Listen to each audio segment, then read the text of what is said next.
பிள்ளையார் சுழியை ஏன் முதலில் போடுகிறோம்? சுழி என்பது வளைசல், வளைவு. விநாயகரின் தும்பிக்கை நுனி வளைந்து இருக்கிறது அல்லவா? பிள்ளையார் சுழி கொம்பும் கோடும் சேர்ந்தது. இரண்டுமே விநாயகரின் தந்தத்தின் பெயர். ஏகதந்தர் என்பதை தமிழில் ஒற்றைக் கொம்பன் என்பார்கள். ஓம் என்னும் ஓம்கார எழுத்தின் தனித்தமிழ் வடிவம் ஏறத்தாழ யானை முகத்தின் வடிவம் போல காணப்படும். ஓம்கார ஒலியை காதால் கேட்கலாம். அதை எழுதினால் கண்ணுக்கு புலனாகும். காதால் கேட்பது நாதம், கண்ணுக்கு புலனாவது விந்து. நாத தத்துவத்தை வரி, கோடு போலவும், விந்து தத்துவத்தை புள்ளியிலும் அமைப்பது உண்டு. இவ்விரண்டும் சேர்ந்ததே உ என்கிற பிள்ளையார் சுழியாகும். நாதமும் விந்தும் ஒன்றுக்கொன்று துணை சான்று நிற்க வேண்டும்.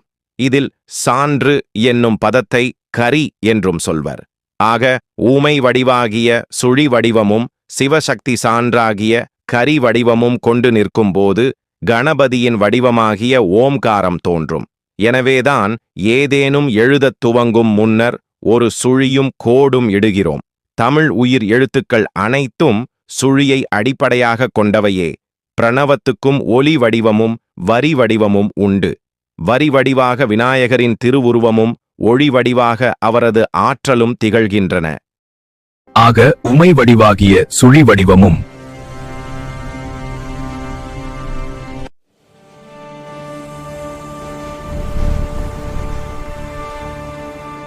பிரணவத்துக்கும் ஒலி வடிவமும் வரி வடிவமும் உண்டு. வரி வடிவாக விநாயகரின் திருவுருவமும் ஒளி வடிவாக அவரது ஆற்றலும் திகழ்கின்றன.